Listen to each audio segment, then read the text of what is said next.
Bismillahirrahmanirrahim. Assalamualaikum warahmatullahi wabarakatuh. Selamat sore sedulur ternak sekalian. Sore ini kita akan menangani kasus IB berulang jilid 2. Dan ini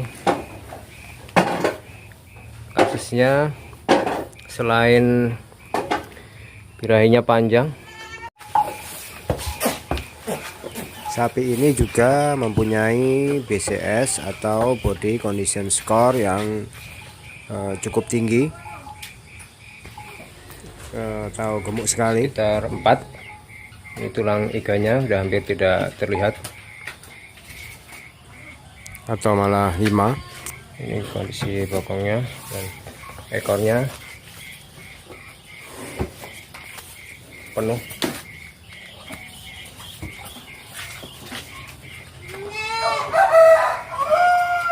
Dan untuk sapi dengan BCS 4 atau 5, jadi nanti kita akan menggunakan teknik 2 stroke. Nanti 1 stroke full kita berikan di uterus kanan, dan yang 1 stroke full kita berikan di uterus kiri. Dan akan kami coba juga uterus kanan kita beri bibit limosin dan uterus kiri kita beri bibit simental. Nanti kita akan monitor. Cara ini sudah kami lakukan untuk mengatasi IB berulang untuk sapi-sapi yang BCS-nya 4 atau 5, yang berulang nggak sampai 7-8 kali. Jadi kami berikan double stroke kanan kiri. Dan sudah ada hasil sekitar 5 ekor sudah bunting, sebagian sudah beranak. Dan ini pun termasuk yang juga dulu kami lakukan hal demikian. Dan ini adalah anaknya, ini lahir jantan, ini anakannya. Dan ini sudah mulai mendekati ovulasi, sudah agak kering lendirnya.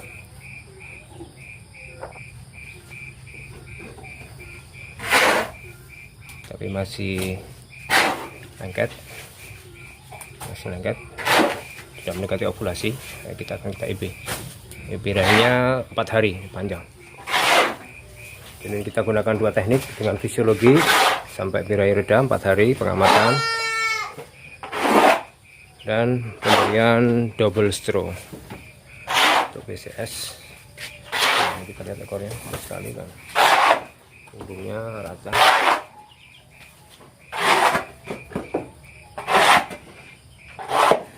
Iganya tidak terlihat.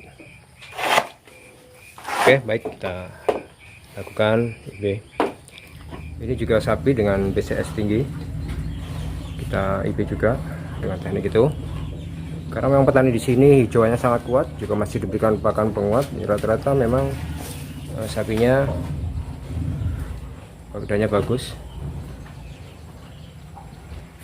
Dan di sini selalu bisa memproduksi pedet hampir setiap tahun.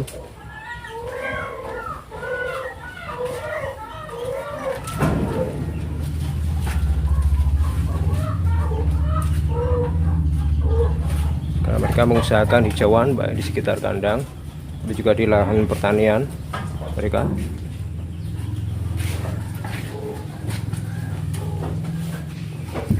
Jadi sapi-sapi dengan BCS tinggi sebenarnya masih bisa kita tangani dengan teknik double stroke dan tidak berakhir di rumah pemotongan hewan. Jadi akan semakin berkurang jumlah populasi sapi kita karena ketidaktahuan kita cara menangani sapi-sapi yang ber-BCS tinggi. Dan sudah terlanjur jadi mitos kalau sapi ber-BCS tinggi kawinnya berulang-ulang dia adalah macir. Cobalah untuk diusahakan untuk injek double stroke. Kita masukkan di uterus kanan dan kirinya 1 stroke. Dan ini juga sudah kita PKB ya, posisi bunting. Sebelahnya ini juga posisi bunting.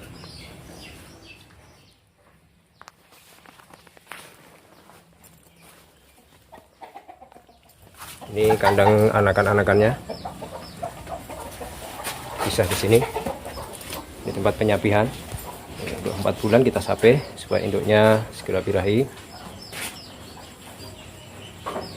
sehingga bisa memproduksi bedet minimal 14 bulan sekali atau 1 tahun sekali yang cepat.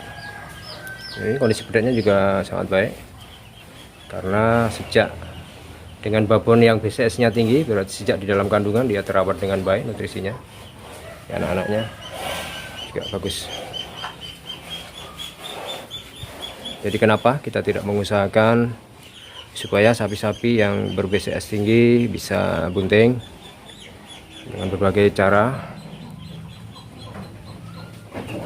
dengan pengetahuan yang ada.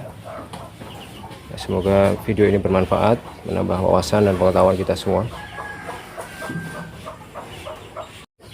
Baik lur, itu tadi penanganan IB berulang untuk sapi dengan BCS atau Body Condition Score di atas 4, karena dia sangat gemuk, terlalu gemuk, dan itu memang dalam jurnal-jurnal kesehatan ternak itu memang IB-nya termasuk yang susah, dan bahkan saat melahirkannya pun juga akan banyak kendala. Tapi memang di lapangan, di dalam penelitian kami, ternyata ini juga masih bisa beranak, dan kami akan memberikan beberapa tekniknya. Dan ini termasuk yang dulunya saat akan beranak itu yang bisa bunting, yang bisa menghasilkan pedetan, termasuk yang birahinya panjang. Dan juga memang karena di sini petani di sini hijauannya sangat kuat, juga pekan penguatnya kuat, jadi memang pertumbuhan badannya sangat bagus, tapi masih bisa untuk breeding, dan memang hasil anakannya juga bagus karena memang nutrisinya terjamin.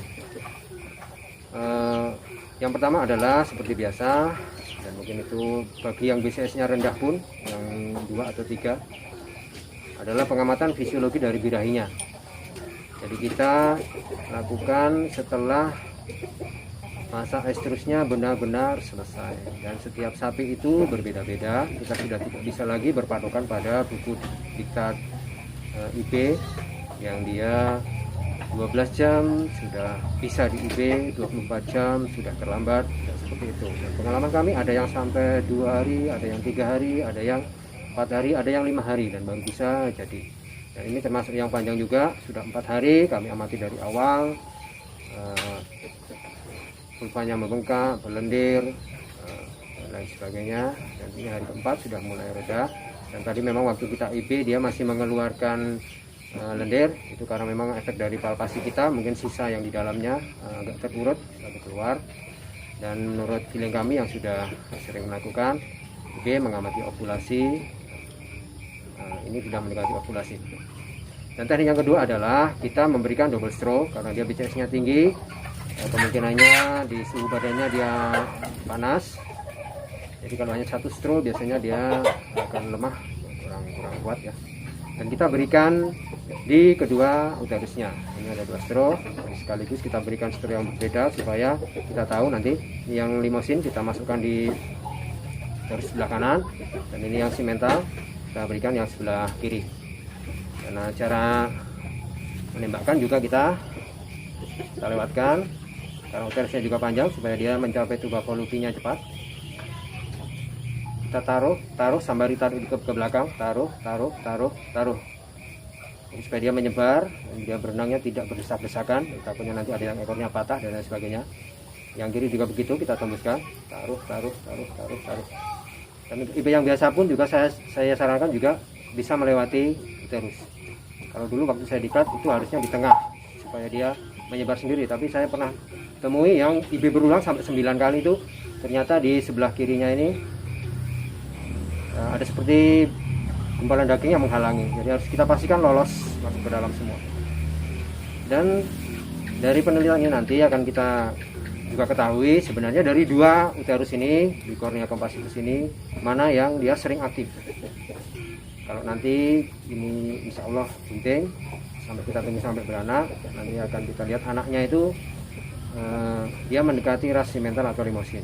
Kalau dia mendekati limosin, merah semua, baik dari warna kepala sampai ekornya, moncongnya sampai bulu ekornya juga merah, dia akan limosin, berarti yang dominan adalah uterus kanan yang aktif.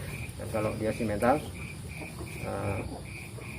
maka nanti akan ada putihnya di kepala, atau mungkin kalau nanti yang dominan adalah pejantan ini yang kita tembakkan dan dia resesif induknya, mungkin akan putih di kepala, kaki ke bawah, ekor juga di moncongnya.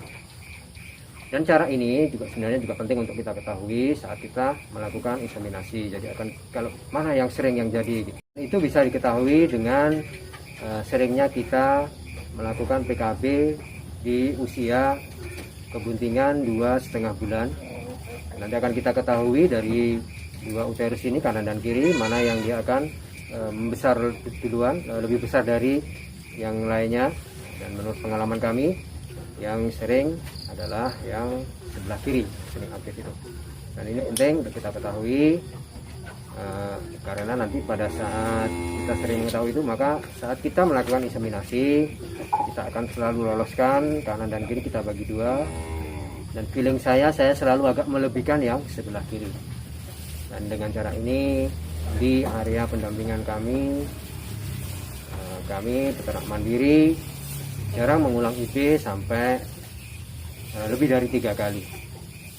Kebanyakan hanya sampai 2 kali atau 3 kali saja.